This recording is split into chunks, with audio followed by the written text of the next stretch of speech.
Redfin once published data that showed that for every 1% increase in tech workers in their sample of cities, there was an average 0.49% increase in home prices. Now, granted, this article was published almost 10 years ago and definitely needs a refresh, but I think the underlying assumption still holds. When an area adds many tech jobs, home values increase. Now, why is this? I took market data from CoStar and calculated which variables were correlated most with price growth over time. I found a strong relationship between increases in household income and office employment and increases in home prices. Now you see here we have a table, the relationship between home price and employment, and there are different correlations between different variables for different markets. Now, the closer the correlation is to 1, the stronger the relationship. And in this table, we can see that real estate prices in the top metro areas are strongly correlated with household income, office employment, and total employment, depending on the MSA. Now, what are the top 10 cities with the highest tech job growth? So first, I took historical job occupation data from the Bureau of Labor Statistics, and then I singled out job growth in the computer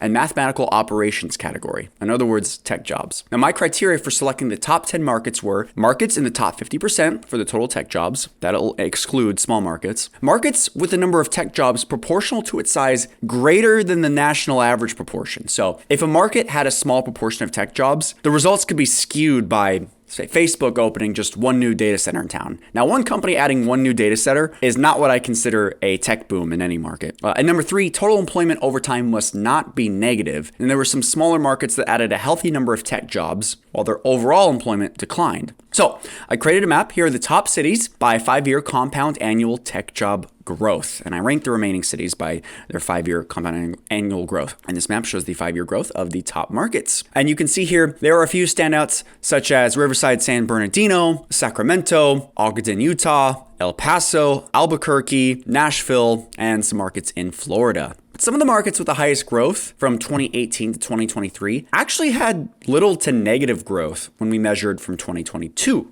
to 2023. And 2023 is the most recent data that we get from the Bureau of Labor Statistics. And markets that had good growth but didn't really quite have a solid growth in the past 1 year between 2022 and 2023 was Austin, Texas, Provo, Utah, and Salt Lake City. This means their highest tech job growth periods happened before 2022 when the pandemic was in full force. Now, while their 5-year compound growth is impressive, there are other cities that have similar 5-year compound growth rates and also experiencing high 1-year growth rates as of the latest measurements published by the BLS. So what I did was I then ranked each market by its 1-year growth in tech jobs while keeping its 5-year compound growth into consideration. And I have a map that showed the results. We can see that Sacramento, California was pretty high on the list. So was Ogden, Utah. So was Rochester, Minnesota, as well as El Paso, interestingly enough. Now, if you look at this map, consider the 5-year compound growth. Indianapolis may have had a 9.36% 1-year growth rate in tech jobs, but its 5-year compound growth rate is actually negative 0.4, which means over a 5-year period, it's actually had a loss of technology jobs. Very interesting.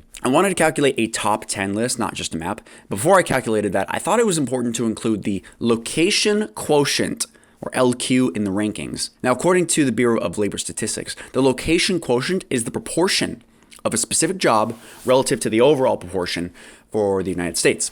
Now, here's a direct quote from the BLS that helps explain the LQ. An LQ greater than 1 indicates an industry with a greater share of the local area employment than is the case nationwide. For example, Las Vegas will have an LQ greater than 1 in the leisure and hospitality industry because this industry makes up a larger share of the Las Vegas employment total than it does for the nation as a whole. In the case of tech job rankings, I filtered out all cities where the LQ was less than 1. I only wanted to include cities with a greater proportion of tech jobs than the national average. Then I ranked the cities by their highest 1-year growth and also had a positive 5-year compound annual growth rate. And here are the top 10 results. We have Ogden, Utah, Sacramento, California, Palm Bay, Florida, Dallas, Texas, San Francisco, California, Charlotte, North Carolina, Raleigh, North Carolina, Tallahassee, Florida, Tampa, Florida, and San Diego, California. Now, Ogden, Sacramento, and Dallas really do stand out to me. What's even more interesting is San Francisco's overall growth in tech jobs, which directly contradicts many sources stating that it's a shrinking tech economy. But what about cities that have a high number of engineering and life sciences jobs?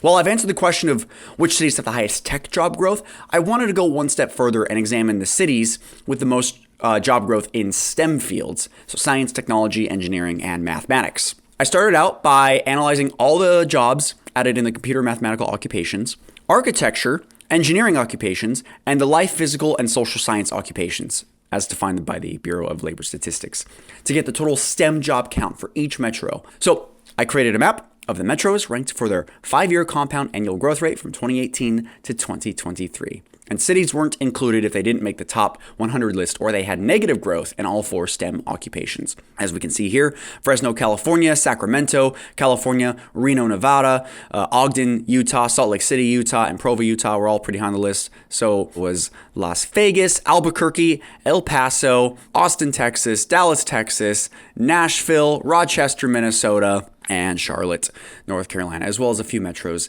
in Florida. Now, like the tech growth map, keep in mind that while some of these metros had solid 5-year growth, they may have also had 1-year decline in STEM jobs, such as Nashville, Lexington, Kentucky, and Lakeland, Florida. In addition, some places with a relatively weak 5-year growth rate may have also seen high 1-year growth, such as Los Angeles, which had an 8% increase, Raleigh, North Carolina, which had 8.32% increase, and Oklahoma City, which had a 9% increase, which may indicate they are now bouncing back from their losses during the pandemic, like Los Angeles, or they're adding STEM jobs faster than they did during the pandemic, like Raleigh and Oklahoma City. Now, if we only keep the top 50% of metros with the highest 1-year and highest 5-year growth in STEM jobs, and then rank by 1-year growth, we arrive at the top 10 metros for STEM employment growth. And here they are: Sacramento, California, Ogden, Utah, Bellingham, Washington, El Paso, Texas, McAllenburg, Texas, Charleston, South Carolina, Greeley, Colorado, Rochester, Minnesota, Palm Bay, Florida, and Deltona, Florida. Now again, Sacramento and Ogden make the list, and this is partially in part to the high number of tech jobs they